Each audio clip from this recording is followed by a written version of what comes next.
Yeah, what's the day today? Saturday drip, 하나 둘씩 서러워져 pick. Saturday drip, me and my clique 찍어서 pick. Assalamualaikum warahmatullahi wabarakatuh. Halo semuanya, perkenalkan namaku Perlinda Septiana, biasa dipanggil Indah atau Perlinda.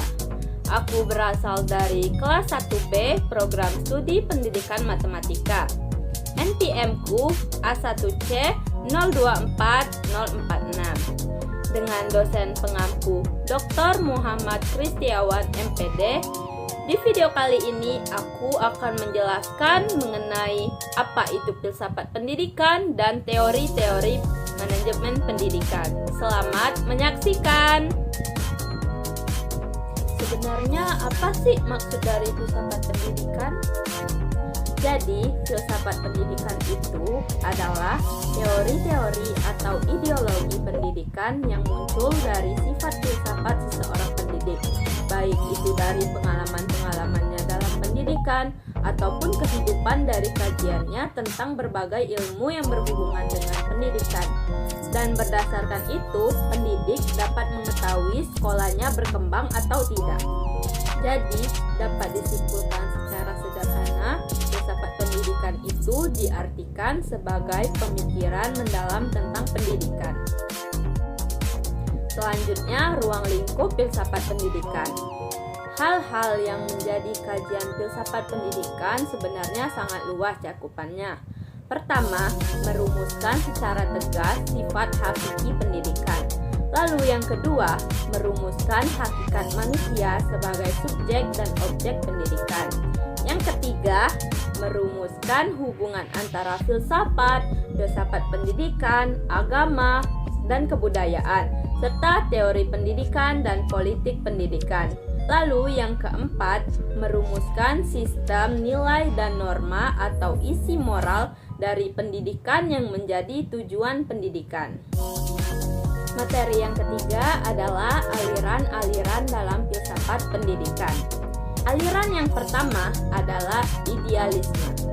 Aliran ini menekankan pada pengembangan potensi intelektual dan moral peserta didik. Pendidikan idealis bertujuan untuk membentuk manusia yang sempurna dan berkarakter luhur. Lalu, aliran yang kedua adalah realisme. Aliran ini menekankan pada realitas objektif dan pengalaman indriawi. Pendidikan realistis bertujuan untuk memberikan pengetahuan yang faktual dan terampil yang berguna bagi kehidupan nyata. Lalu, aliran yang ketiga ada pragmatisme. Aliran ini menekankan pada pengalaman dan tindakan. Pendidikan pragmatis bertujuan untuk mengembangkan kemampuan peserta didik dalam memecahkan masalah dan beradaptasi dengan lingkungan. Lalu, aliran yang terakhir, eksistensialisme. Aliran ini menekankan pada kebebasan individu dan tanggung jawab pribadi.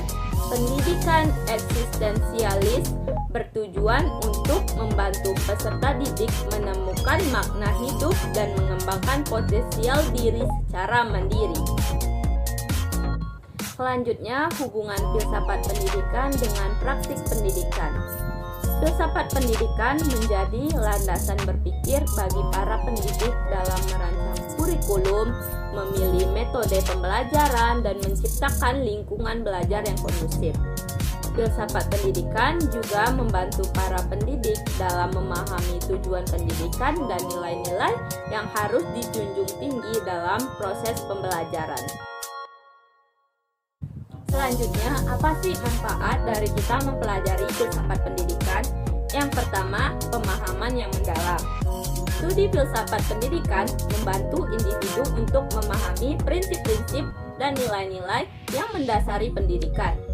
Ini membuka pintu untuk pemikiran yang lebih mendalam tentang tujuan dan pendidikan.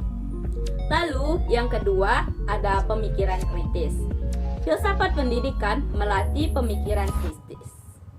Ini memungkinkan individu untuk mengevaluasi secara kritis argumen, konsep, dan nilai-nilai yang ada dalam pendidikan.